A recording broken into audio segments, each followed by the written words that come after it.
Friends welcome to quick revision point. Friends आज हम the brain is wider than the sky, Emily Dickinson की important poem में से एक मानी जाती है, को हम डिस्कस करेंगे। फ्रेंड पहले हम जानेंगे पोएम की बायोग्राफी, फिर हम लोग पोएट के बारे में जानेंगे, देन हम लोग पोएम स्टार्ट करेंगे। तो friend the brain is wider than sea का मतलब क्या है कि जो दिमाग है वो आकाश की कंपेरिजन में फ्रेंड व्यापक है।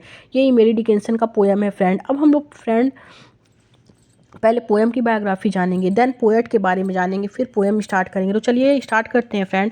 जो पोएम है friend, the brain is wider than the sky, publish की गई थी हिज कलेक्शन फासिकल 26 इन 1863। फासिकल 26 कलेक्शन में 1863 में फ्रेंड ये पोएम पब्लिश की गई थी। इस पोएम की थीम है friend the power of human mind.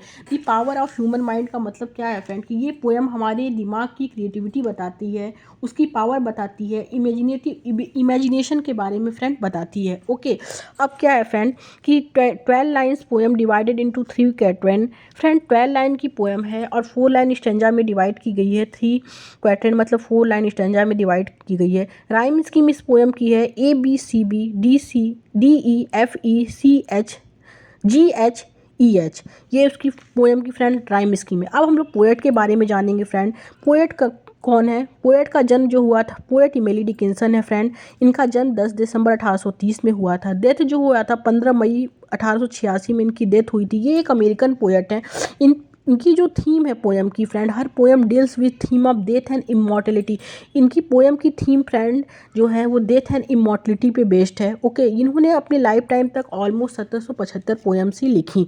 Okay friend इनकी जितनी भी पोएम है, इन्होंने अपने पोएम में कोई भी टाइटल नहीं दिया है। पोएम की जो फर्स्ट लाइन होती है वही टाइटल के रूप में यूज़ होती है फ्रेंड्स। अब हम लोग पोएम पे आते हैं फ्रेंड पोएम क्या है कि पोएम है कि the brain is wider than the sea. Friend the brain is wider than the sea का मतलब क्या है कि हमारा जो दिमाग है उसको क्या कैपेसिटी है, वो क्या सोचता है, और इतनी ज़्यादा उसको पावर है कि उसके सामने ना आसमान कुछ है, ना समुद्र कुछ है, और यहाँ तक कि गॉड भी उसके सामने बिल्कुल इक्वल है। गॉड भी उससे ज़्यादा नहीं है, उससे पावरफुल नहीं है फ्रेंड हमारे दिमाग से। ये इसमें इस लाइन में ये बताया गया है। अब सेकंड क्या है कि for put them side by side. For put them side by side का मतलब क्या है फ्रेंड, यानी हमारा जो दिमाग है वो ये पूरे आसमान से भी ज़्यादा वाइडर है, ज़्यादा फैला हुआ है। यानी हम कहीं भी जाएं हमें दिखता है आसमान इतना फैला हुआ है, लेकिन उससे भी ज़्यादा हमारा जो माइंड है वो खुला है और फैला हुआ है, इसमें ये बताया गया है। अब आगे देखते हैं।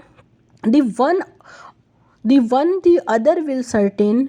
द अदर विल सर्टेन इसका मतलब क्या है?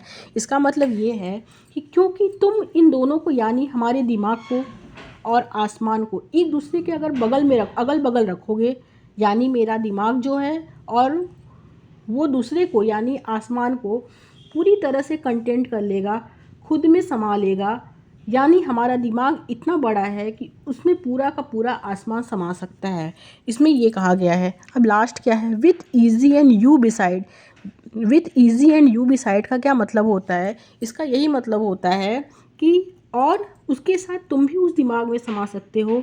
यानी दिमाग की सोच इतनी दूर फैली हुई है, इतनी दूर तक हमारी सोच जा सकती है कि पूरा आसमान समा सक जाता है। साथ ही वो इंसान भी जो सोच रहा है या सोच रहा होगा, वो भी जिसका वो दिमाग है, इतना बड़ा हमारा दिमाग है फ्रेंड कि उसमें सब चीज़ समा सकता है। इसमें इस लाइन में ये बताया गया है।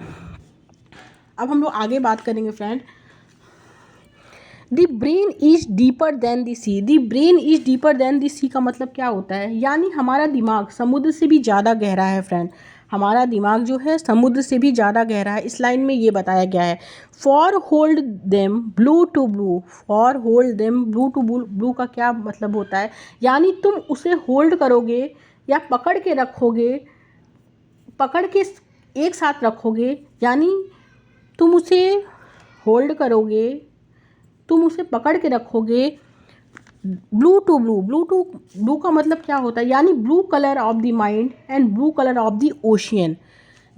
The one the other will absorb. The other will absorb का मतलब क्या है friend?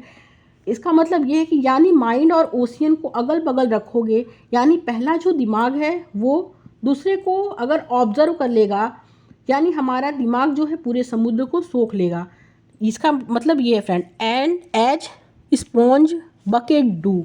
And as sponge bucket do का मतलब क्या है? इसका मतलब ये है बिल्कुल उसी तरह से स्पॉन्ज से ऑब्जर्व करेगा, उसी तरह से जो स्पॉन्ज होते हैं बकेट के पानी को सोख लेते हैं। जो स्पॉन्ज होते हैं फ्रेंड वो बकेट के पानी को सोख लेते हैं।